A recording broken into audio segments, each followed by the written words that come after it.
Pues nada, chicos, bienvenidos a IndieGG Podcast una vez más. Hoy tenemos un invitado especial, un invitado al que yo tengo mucho cariño de tener aquí, muchas ganas de tener aquí, al que tengo mucho cariño, perdón, que es Gabriel Jiménez, desarrollador de videojuegos, un poco One Man Army, o sea, una persona que hace de todo, ha trabajado en varios proyectos hasta la fecha, uno de ellos The Exit, que es el que estaremos jugando hoy.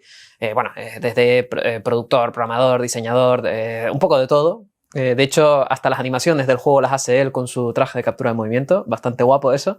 Y nada, un poco gracias por estar aquí, Gabri. De verdad, muchas gracias por esto y vamos a hablar un poco de él.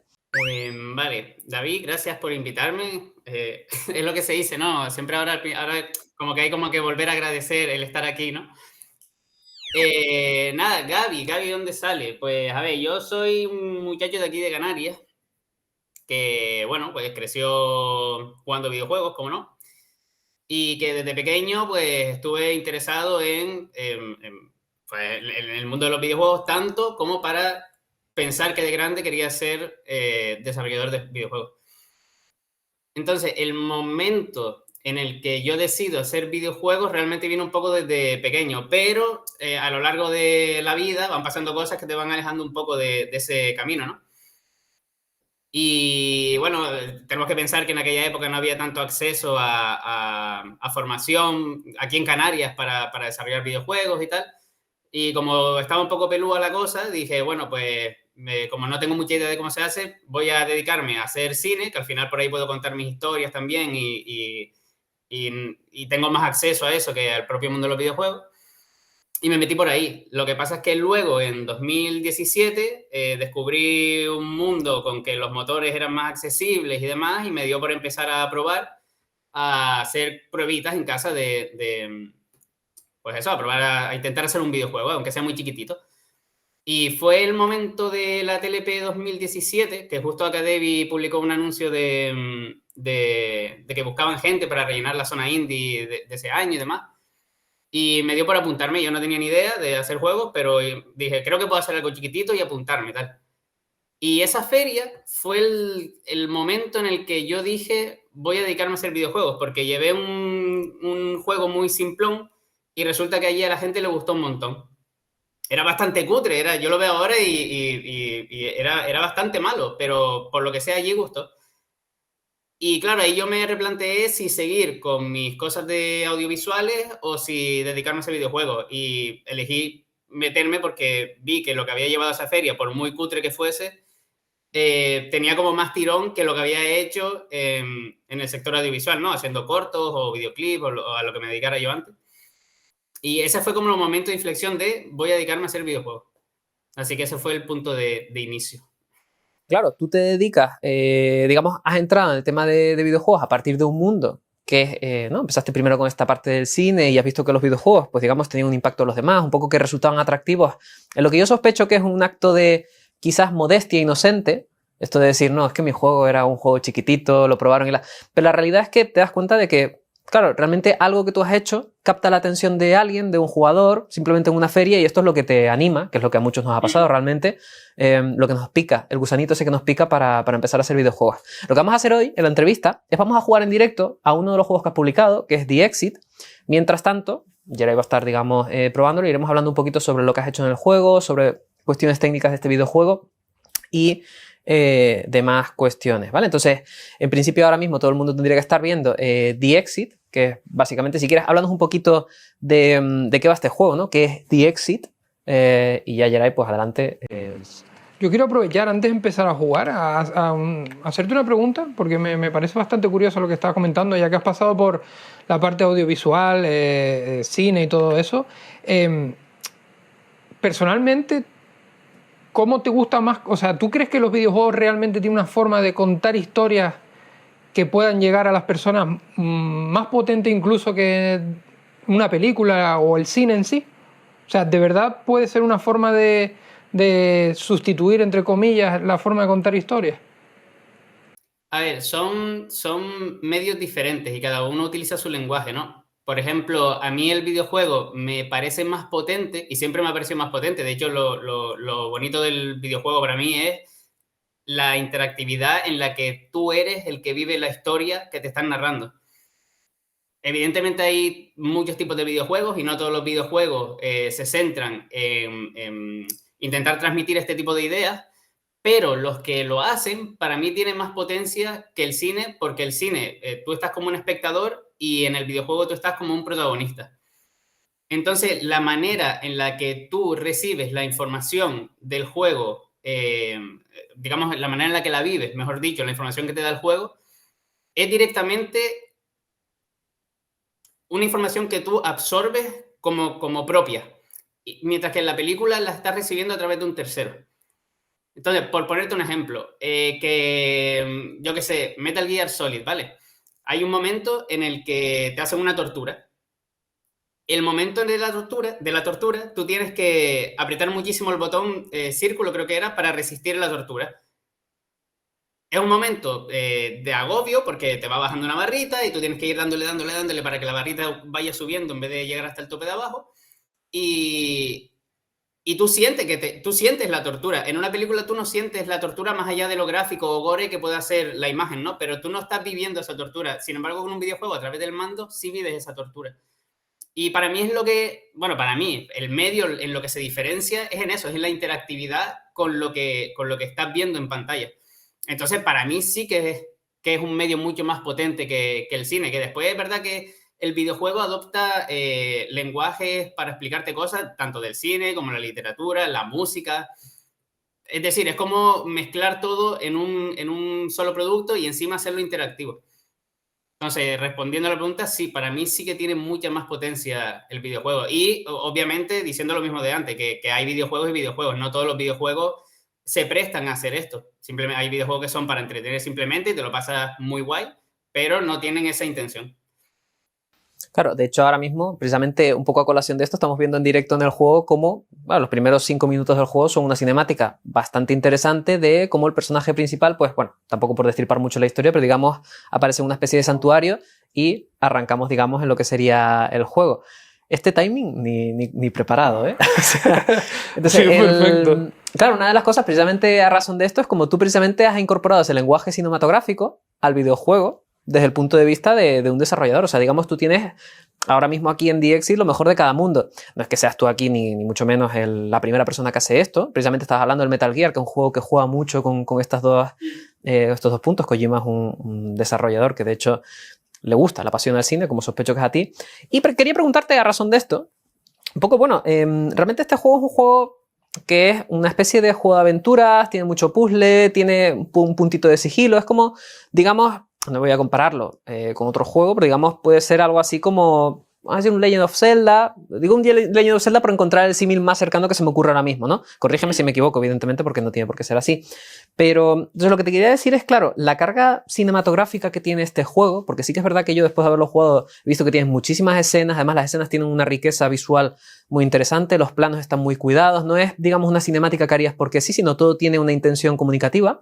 O sea, háblame más de cómo has incorporado, digamos, todo este lenguaje al videojuego, o sea, por qué realmente estas escenas son tan importantes en el juego y por qué realmente dan lugar a que las cosas empasten mucho mejor.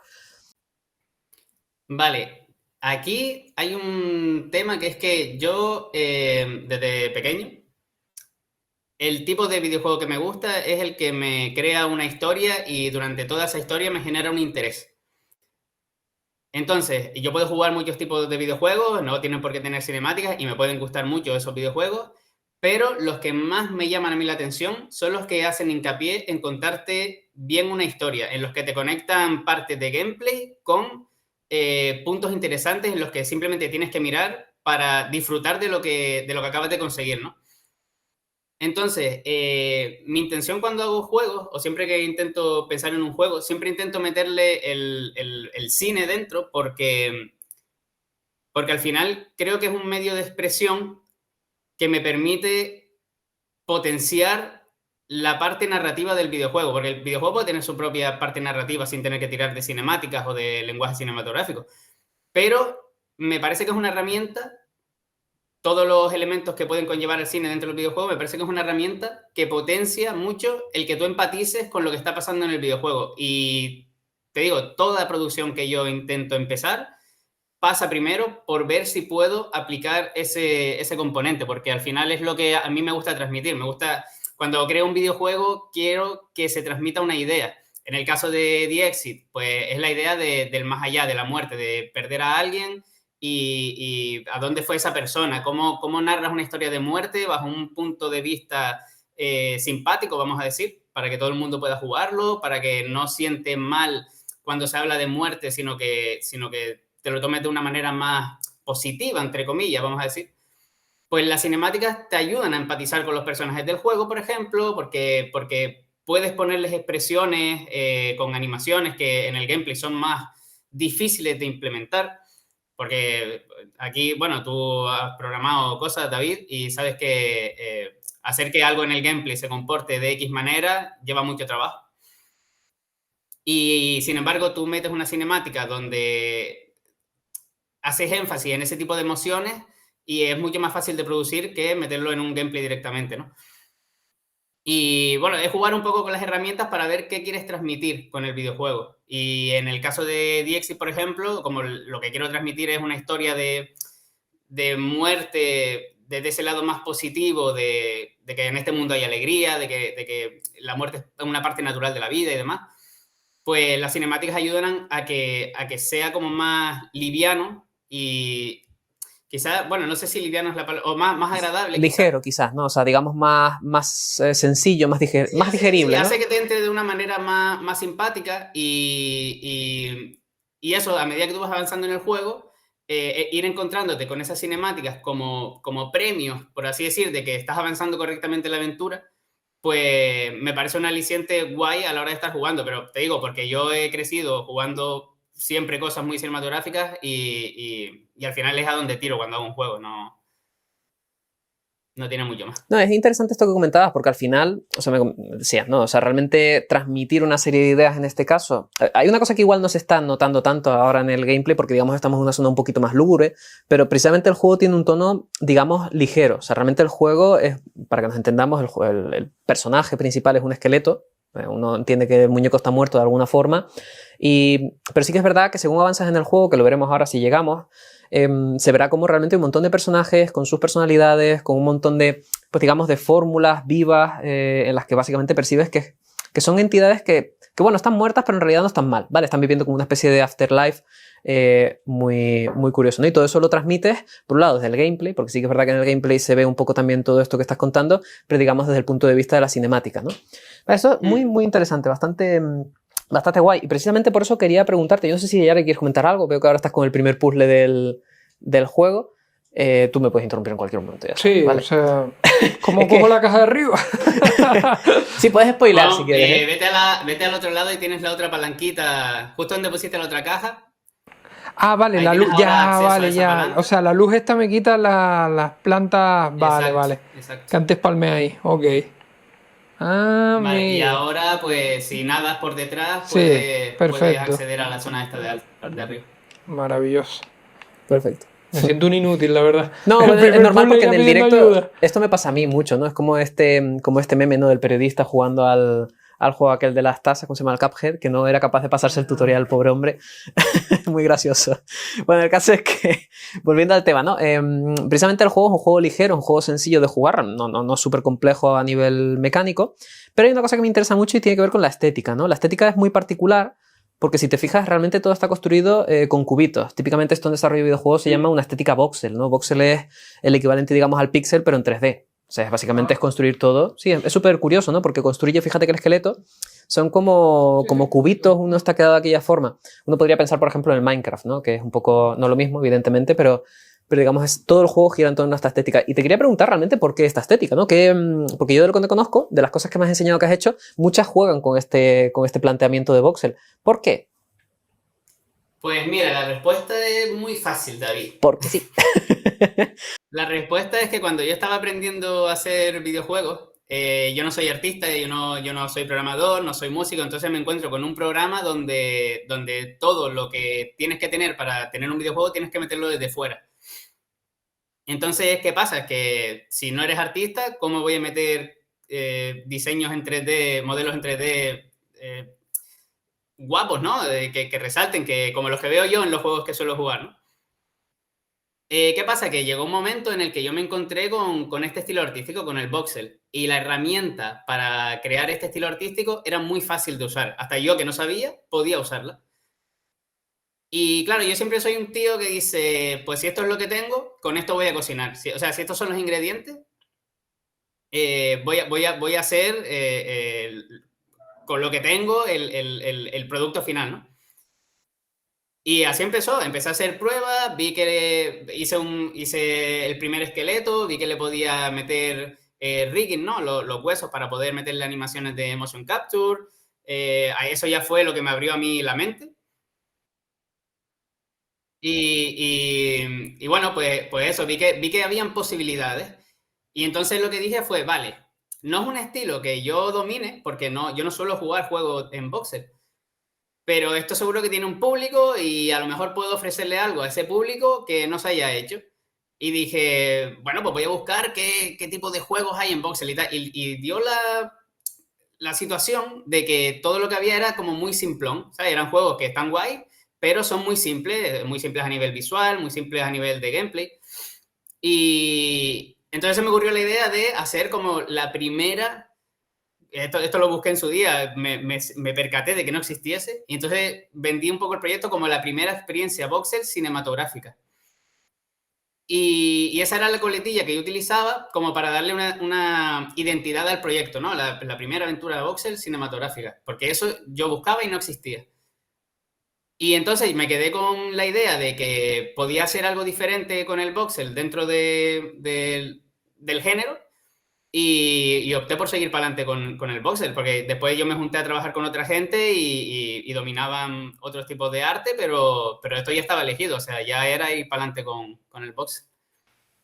Claro, qué curioso, ¿no? Porque realmente, o sea, estás hablando un poco del tema de voxel, que al final es eso, construir muñequitos en base a cubos, que tú de alguna forma dices que no eres un especialista en esto, y sí que es verdad que yo después de ver el juego diría casi que lo contrario, que precisamente en el proceso de aprender a desarrollar este tipo de estética, has conseguido un resultado que yo no había visto nunca. De hecho, es lo que comentabas, los juegos de estética voxel suelen ser juegos, para bien o para mal, orientados a un público más infantil por todo lo que, o por todas las implicaciones o previos que hay, como Minecraft, estos Roblox y estos juegos que son más, digamos, que tienen ese público, que es un público bastante amplio, ¿no? Entonces, está guay porque das un salto ahí súper interesante. Yo no sé, Geray, lo que estás sintiendo ahora jugando al juego. Me está flipando de verdad, ¿eh? O sea, es la curioso. puesta en escena de esto, de esta sala en concreto, me está pareciendo guapísima. Claro, porque aquí realmente... Pero guapísima, tío, de verdad.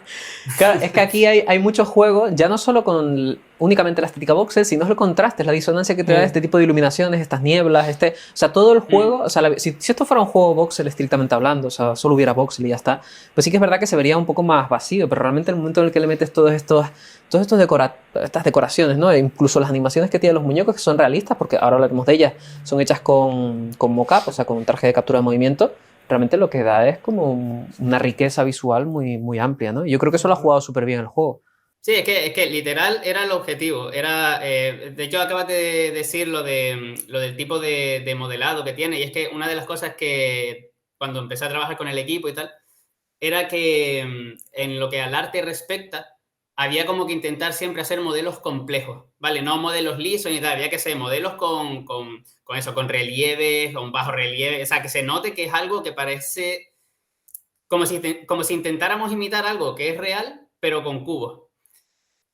Y sin caer en el tema de los dientes de sierra de voxel, porque el voxel tiene un rollo que si, por ejemplo, quieres hacer un círculo, ese círculo no va a ser nunca un círculo, va a ser cuadrados que componen un círculo y no va a ser redondo, va a ser todo dientes de sierra, ¿no?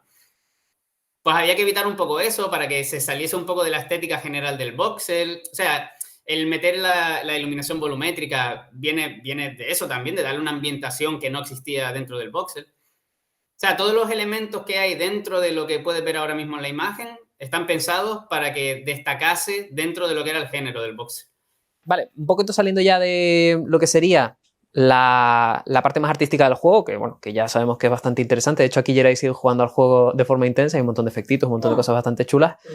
Quería preguntarte más bien sobre el proceso de producción del juego. Porque sí que es verdad que tú me estabas comentando que este es un proyecto que no has desarrollado tú solo, realmente es un proyecto que, digamos, empezaste a desarrollar tú por tu cuenta, pero eventualmente, pues, digamos, trabajaste con un estudio, ¿no? Entonces, cuéntanos un poquito cómo fue este proceso en general y, bueno, digamos, cómo llegaste a terminarlo, claro.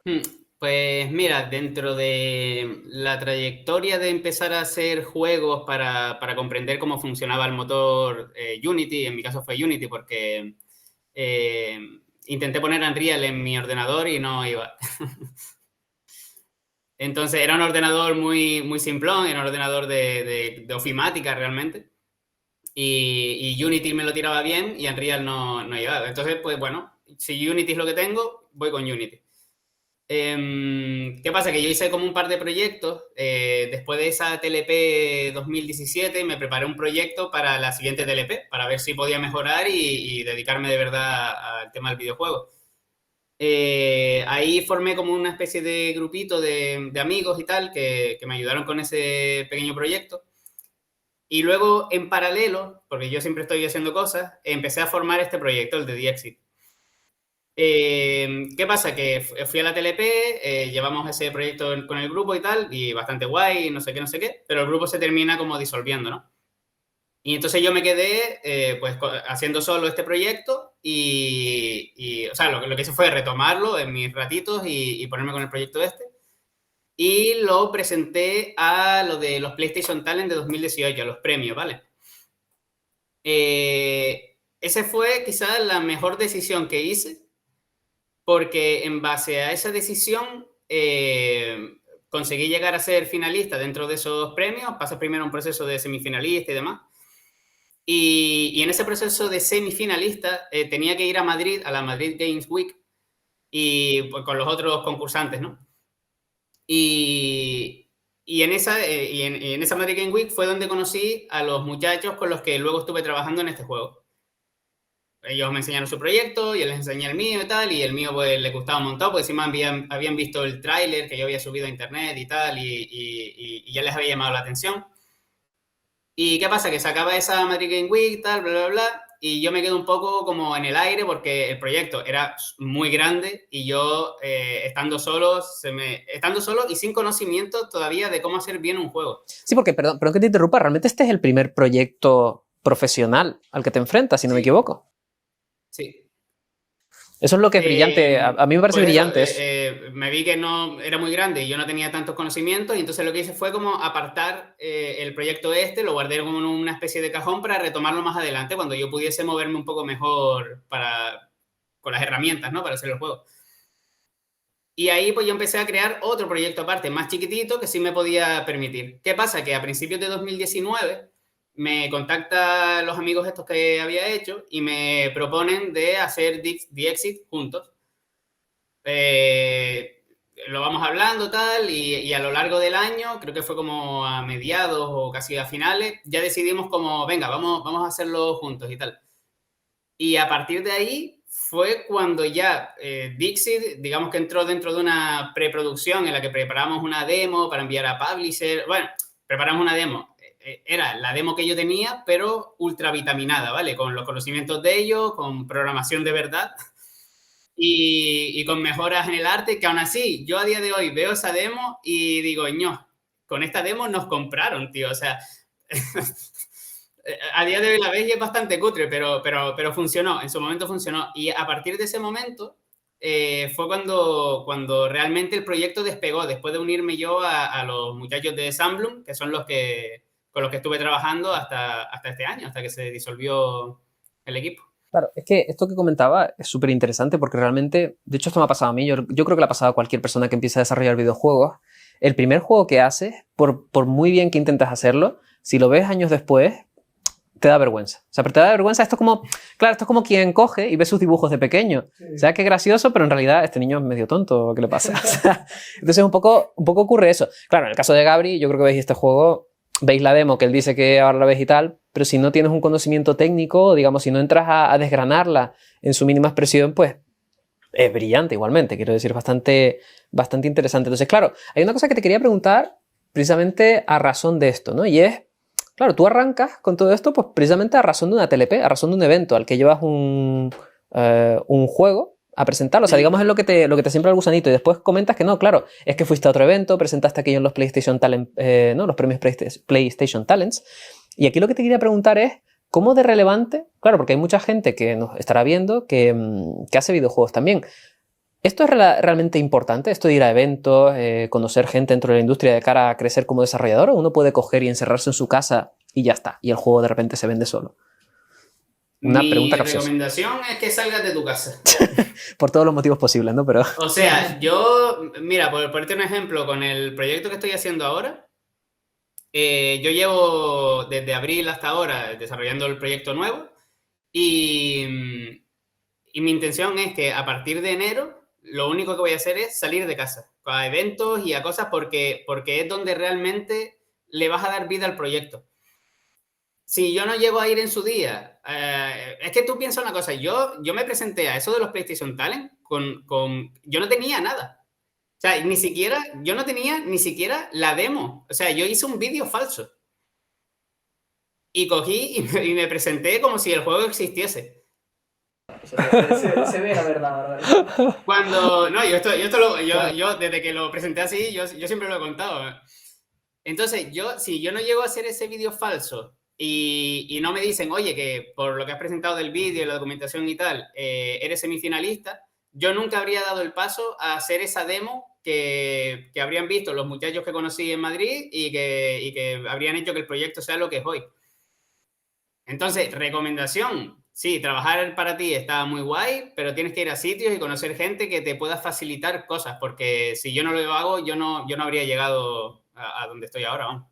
Pensé que iba a decir recomendación, hacer vídeo falso. Hacer vídeo falso. No, pero realmente es verdad, hay mucha gente que a la hora de presentar su proyecto, y es normal, cuando tú creas algo, la creación artística en general, tiene este punto de inseguridad, este punto de realmente lo que hago tiene valor, sí. Y muchas veces no se presenta, no se enseña por miedo. O sea, yo conozco muchos proyectos, muchos de los que entrevistaremos de hecho han pasado por ese punto, de, oye, yo podría estar presentando esto en sitios, pero me da miedo presentarlo porque qué vergüenza, ¿no? De hecho, Gabri mismo lo ha demostrado ahora mismo diciendo es que yo veo la demo que hice hace unos años y es que me da un poco de repelús, ¿no? Cuando la realidad es que esa demo, si la presentas, puede ser quizás la llave para abrirte el futuro, ¿no? Entonces yo creo que es el mejor consejo.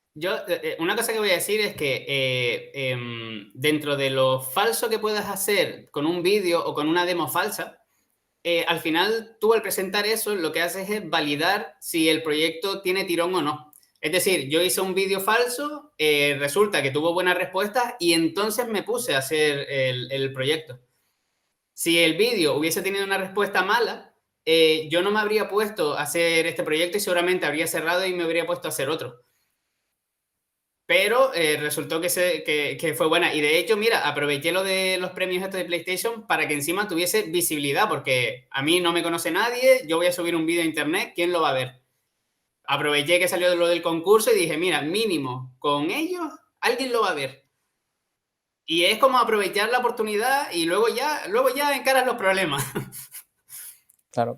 Sí, ese es el punto con esto, ¿no? Es decir, es arriesgarse un poco a tener esa visibilidad o sea, al final es como que tú haces un tanteo de las aguas, ¿no? Es tener un primer pie dentro del sistema, ¿no? Dentro de todo esto, a ver si realmente el juego tiene sentido, porque al final cuando te embarcas en un desarrollo de videojuegos, o sea, yo creo que todos aquí lo sabemos, un desarrollo de videojuegos, en el mejor de los casos, una cosa muy sencilla puede llevar años. Se puede llevar años, eso es un presupuesto, un equipo, y tú tienes que validar. Muchas veces se valida y además después resulta que no, te metes un batacazo, pero hay que al menos validar. Entonces no es ningún error. Realmente, no digo engañar a la gente, pero sí es verdad tantear las aguas de esta forma, ¿no? O sea, crear una demo conceptual muy básica, lo que sería un teaser. Sí, claro, a ver, una cosa es crear eso, un vídeo acerca de algo que harías y otra cosa es crear un vídeo de algo que luego no vas a hacer. Eso ya es otro tema, claro, evidentemente.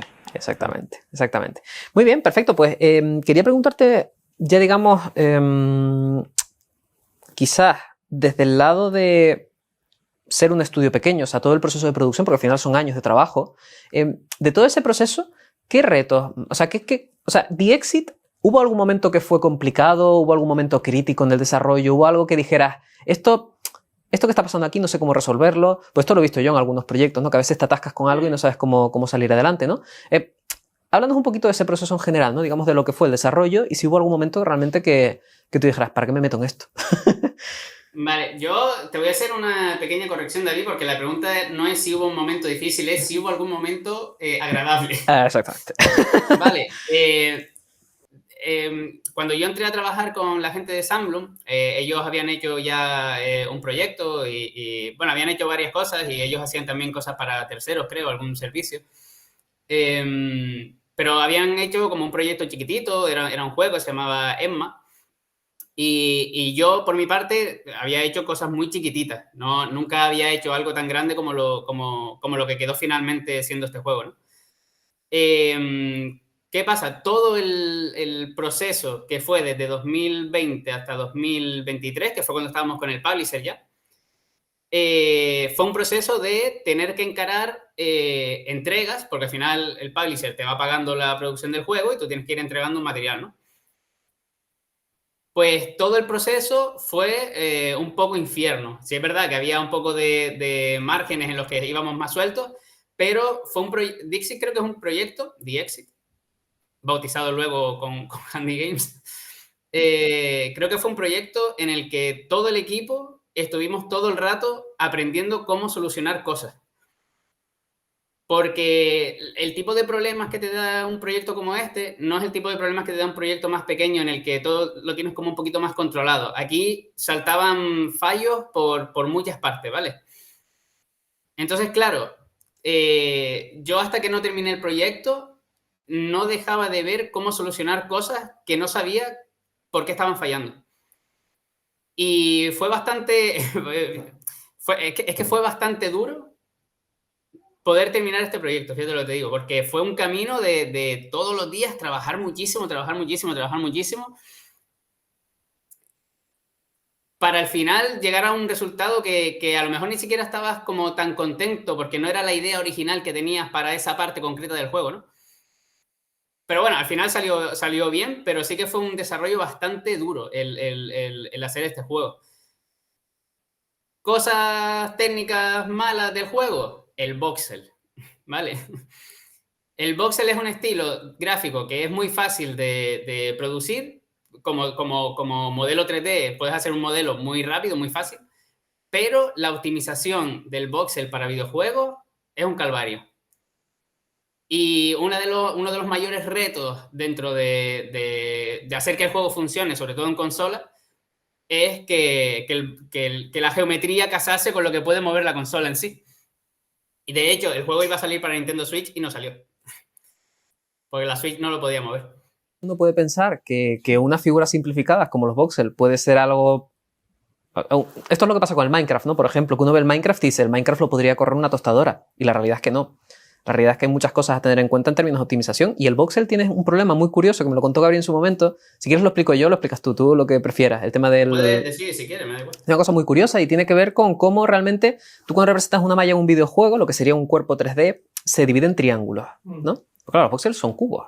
Entonces, la malla que te ha generado el programa es una malla bastante compleja y realmente esos esqueletos y todos esos modelos que tienes ahí son mucho más complejos de lo que realmente parece. Por eso ahora mismo el ordenador tuyo está echando chispas.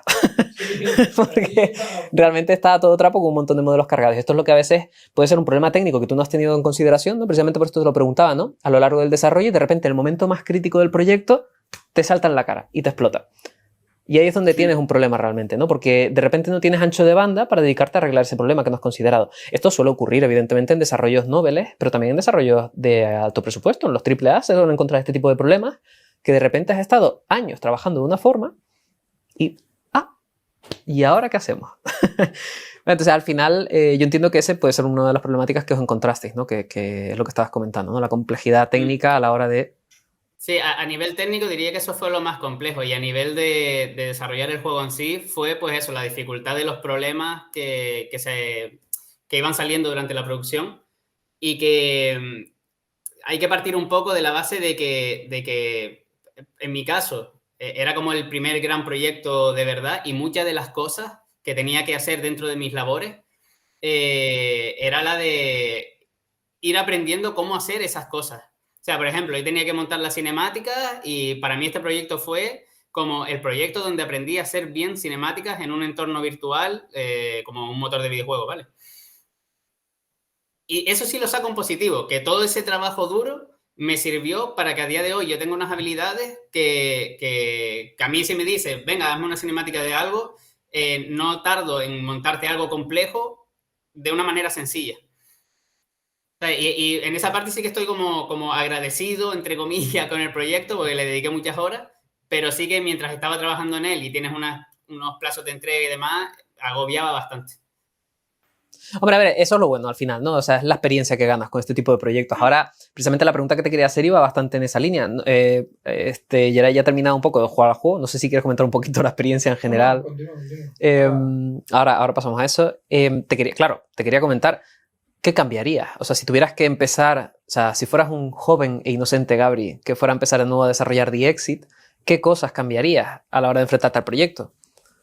Pues mira, yo tengo una muy clara y que a día de hoy sigo cometiendo ese error, que es bajar la ambición. O sea, yo siempre empiezo una idea como algo súper, qué sencillo, ve así, no, esto no lo voy a hacer porque eso ya se sale de lo sencillo, me voy a centrar en esto que es sencillo. Y luego empiezo a meterle una complejidad a esa cosa sencilla que iba a ser, que se me va a la cabeza y siempre termino como haciendo mucho más de lo que iba a hacer inicialmente.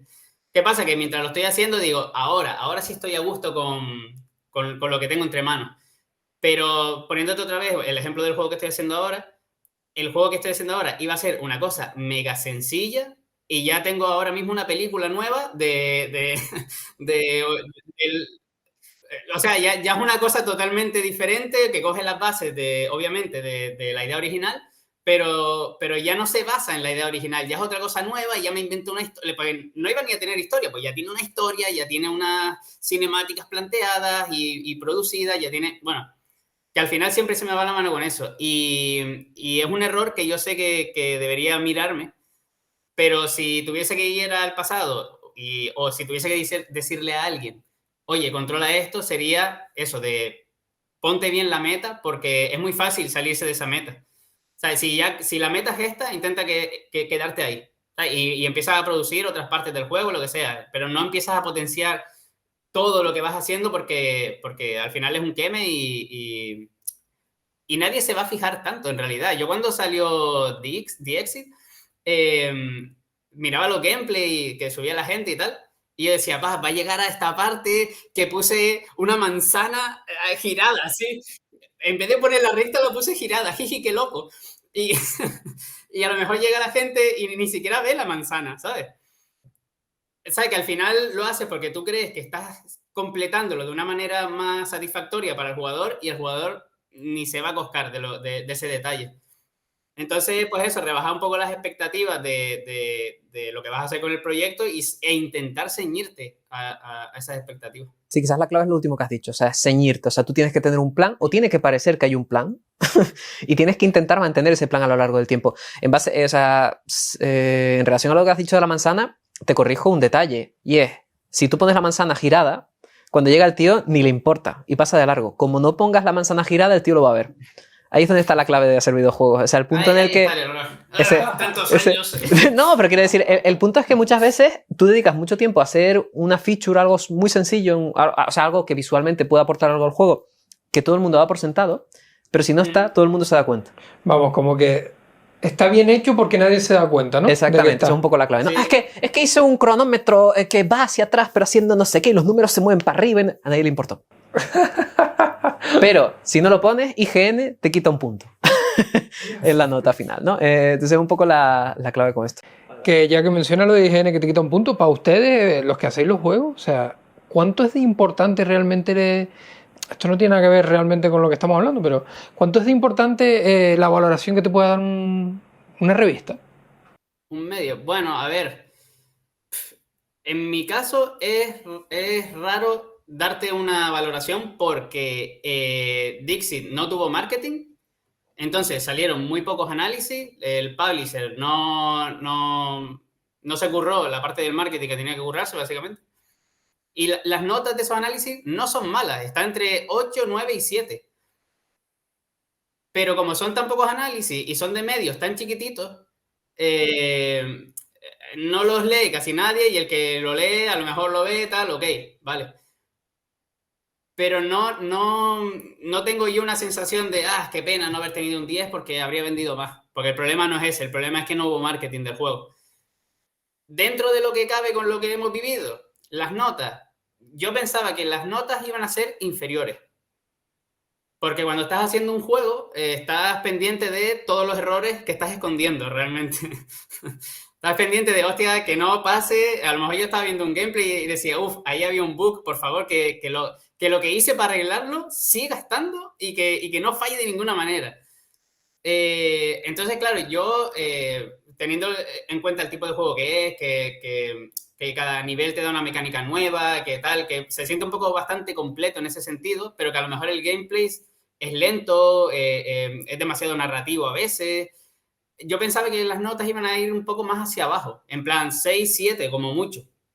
Y resultó que no, resultó que tiene 9 y pico, 8 y 7 y pico. Y alguna en medio que le dio un 6. O sea, yo tengo un documento con todos los análisis que salieron. Y al lado tengo como la nota que le puso a cada uno. Y hay como 2 o así que tiene como un 6,5, una cosa así. Y en ese sentido yo me sentí como reconfortado porque dije, pues mira, es mejor de lo que yo me esperaba. Más allá de esa valoración no puedo decirte mucho porque el éxito del juego no dependió de las notas. Entonces... Sí, bueno, pero sí que es verdad que suele ser... A ver, al final, lo que la prensa diga de ti pues puede condicionar bastante las ventas del juego. En este caso quizás no es la situación que toca, pero sí que es algo que ocurre. Y de hecho hay muchos estudios de videojuegos que, no voy a mencionarlos, pero que dan bonuses a los desarrolladores si superan una nota media en media... ¿Cómo se llama esta página de notas? En Metacritic. En Metacritic, perdón, iba a decir Mediacritic. En Metacritic, de hecho, vamos, estudios AAA casi todos. O sea que si te quedas por debajo de la nota justo por un punto, todo el mundo se queda sin cobrar el bonus, ¿no? Supongo que eso también influye más en títulos AAA o cosas que son más esperadas, ¿no? Que la gente va a juzgarlo más a saco. Bueno, a ver, depende de tantas cosas realmente. Perdón un momento que interrumpa, pero yo te voy a poner el ejemplo del publisher que teníamos nosotros. Ellos a nosotros nos exigían un juego de 8.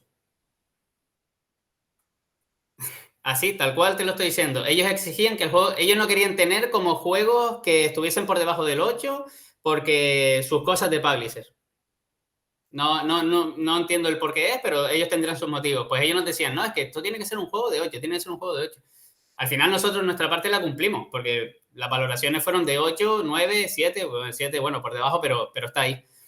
Y eso que sí te lo dicen. Y es un juego que ni siquiera ellos se molestaron en dar a conocer, ¿sabes? Y te exigían un juego de 8. Vale, pues nos estamos acercando ligeramente a pues lo que sería la fase final de la entrevista. Y te voy a preguntar una cosa que no tiene tanto que ver contigo, aunque sí tiene que ver como desarrollador, y es, digamos, tú ahora mismo, claro, estás, digamos, trabajando solo en un proyecto nuevo, los proyectos que sean, no vamos a mencionarlos por ahora, pero te quería preguntar de cara a las perspectivas que tú ves en la industria actual para un desarrollador independiente que quiera aventurarse a esto, ¿no? Porque al final, que sí, que a todos nos gusta hacer videojuegos, a todos nos gusta jugar, pero también nos gusta comer. A mí quizás más que a otros, pero, pero sí. Entonces te quería preguntar cómo ves las cosas ahora mismo para dedicarte a esto, por ejemplo en tu caso, o en el caso de cualquiera de nosotros que se quiera dedicar pues como freelance, ¿no? Digamos a este asunto. Pues mira, yo ahora mismo el panorama de la industria del videojuego, tanto nacional como internacional, o global, si lo quieres decir como global, la veo ambigua. ¿Por qué? Porque desde hace año y pico, casi 2 años ya, tenemos noticias de que cada mes, cada semana, cada mes, hay no sé cuántos despidos en la industria porque las empresas no pueden abarcar tantos empleados porque los productos no están generando lo que tienen que generar para mantenerse. Pero sin embargo, el videojuego sigue facturando como nunca. ¿Qué pasa? Que esa facturación no tiene que venir solo de proyectos que van saliendo y van facturando, sino que hay juegos que están asentados como juego como servicio y van facturando. Los juegos móviles, hay muchos juegos que facturan mucho dinero al día.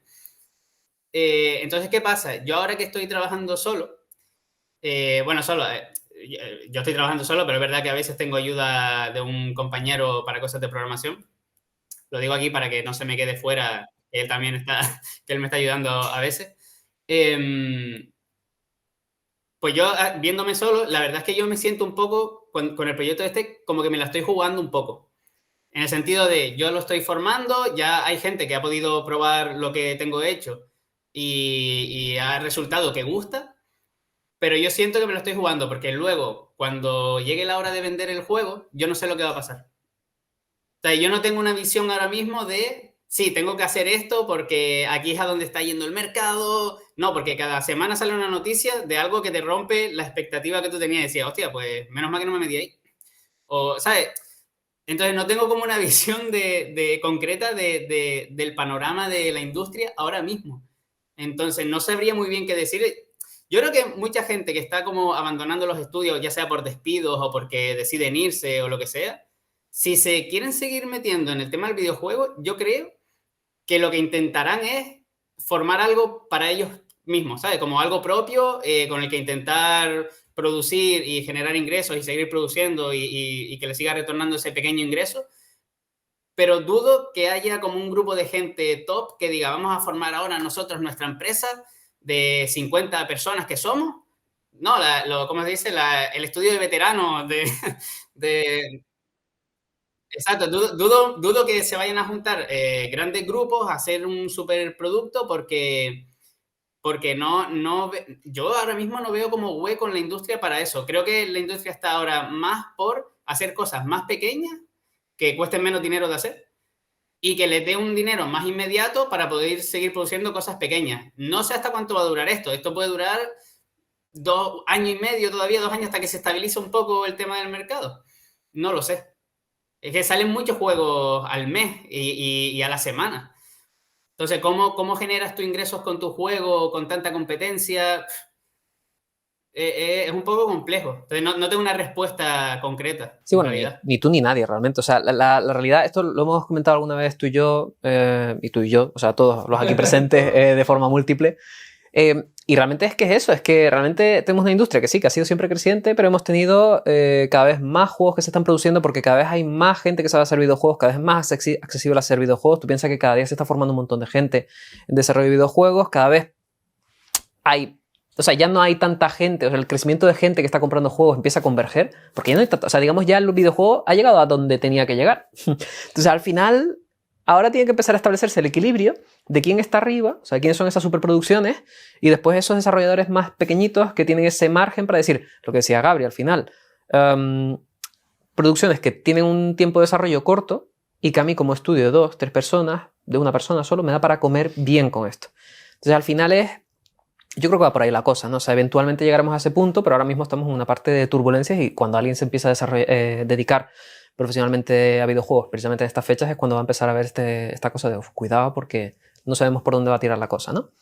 Vale. Sí, que fue algo. O sea, pero claro, al final, tú imagínate, yo quiero hacer un juego ahora. Soy una persona que no tiene ni idea. ¿Me animarías a que lo hiciera? ¿O crees que, a ver, lo puedo hacer como conocimiento, pero sin esperarme ningún tipo de magia, ni de que me voy a ganar la vida con eso instantáneamente, ¿no?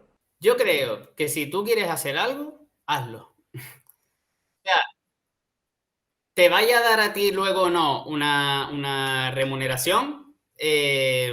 Yo te pongo otra vez el caso de cuando yo empecé. Yo no sabía lo que me iba a pasar a mí. Si no llego a probar, no llego a vivir de esto durante años hasta ahora, ¿sabes? Entonces, si tú crees que es el momento en el que tienes que decir, venga, voy a poner aquí mi escritorio, voy a poner el programa que necesito usar para producir un videojuego y voy a ver qué voy haciendo. Si tú crees que ese es el momento, dale, porque nunca sabes lo que puede pasar. A lo mejor llevas ese juego pequeñito a una feria y viene un publisher que le gusta ese tipo de juegos pequeñitos y te dice, oye, mira, la producción en sí no te la vamos a pagar, pero te podemos publicar y te llevas un 70% de la venta y yo un 30%, por ponerte un ejemplo. Y con eso ya ganaste. ¿Sabes? Y simplemente por ponerte a hacerlo. Obviamente, para ponerte a hacerlo, o tienes tiempo para ello, o tienes un colchón que te permita dedicarte a ello sin tener que preocuparte de estar buscando otro trabajo, ¿no? O compaginar con el trabajo. Yo cuando empecé con los de Sandblum, yo trabajaba de monitor de acrobacias en un parque de camas elásticas. Y por el día iba allí, por la noche cuando llegaba a las 10 y pico a mi casa, me sentaba y hasta las 3 de la mañana así estaba yo intentando hacer esa demo para vender a un publisher.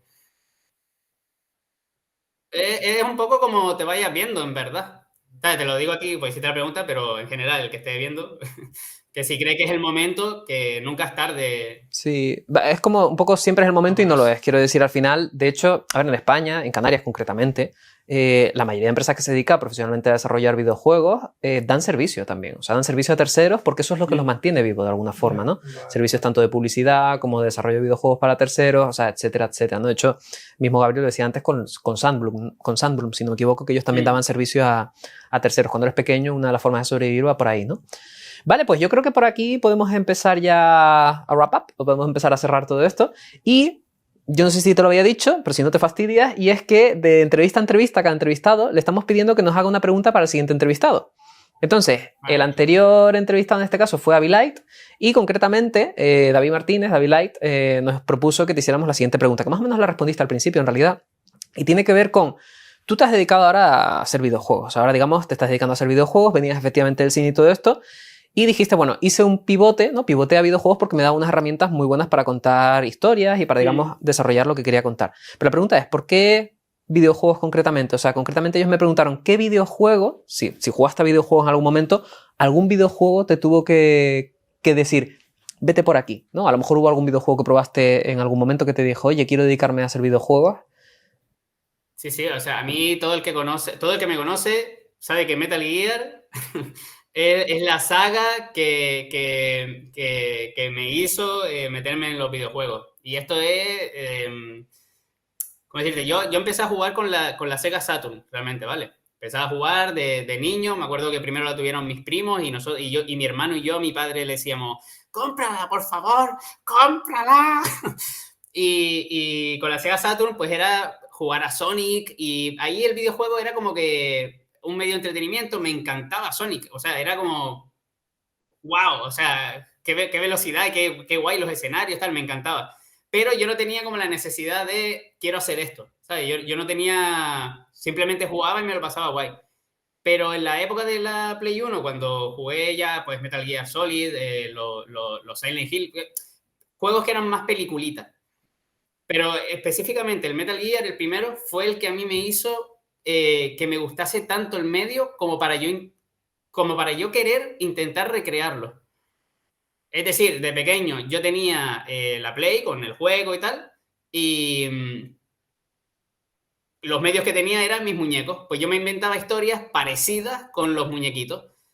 Más adelante las empezaba a dibujar, porque me gustaba dibujar mis cómics y demás, y las dibujaba. Y más adelante, cuando ya me hice un poquito más mayor, porque seguía siendo joven, pues, pues ya empecé a trastear un poco con el tema de los videojuegos y tal, ¿no? Pero esa madurez que tenía el juego de Metal Gear para la edad que me pilló a mí, tenía un Cyborg Ninja, tío. O sea, había un Cyborg Ninja en una instalación militar.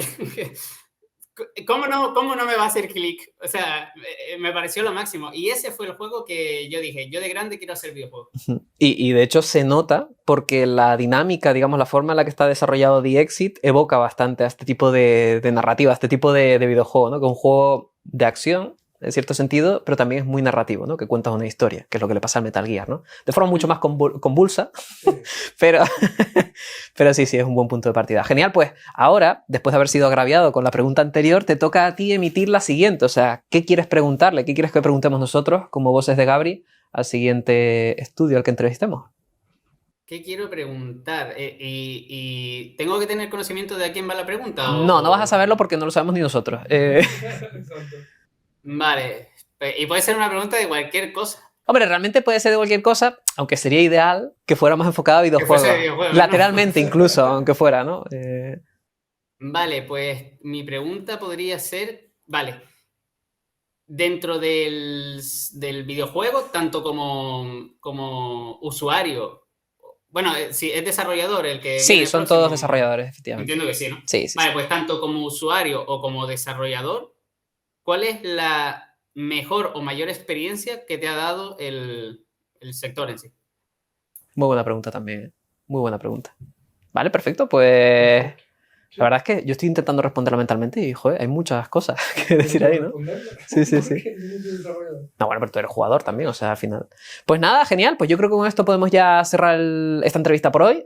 Lo dicho, muchísimas gracias, Gabriel Jiménez, por venir aquí a hablarnos un poco de tus experiencias, de The Exit. Bueno, yo creo que te lo has pasado, yo me lo he pasado personalmente muy bien. Sí, gracias a ti, David, y felicidades por el programa. Y nada, pues genial haberte tenido por aquí, muy divertido, muy entretenida la experiencia y nada, nos veremos pronto para hablar de alguna cosa o lo que sea. Vale. Nos vemos allí un día y hablamos del próximo proyecto. Exactamente. Me comprometo. Invitado estás. Pues muy bien, chicos. Nos vemos en el próximo programa.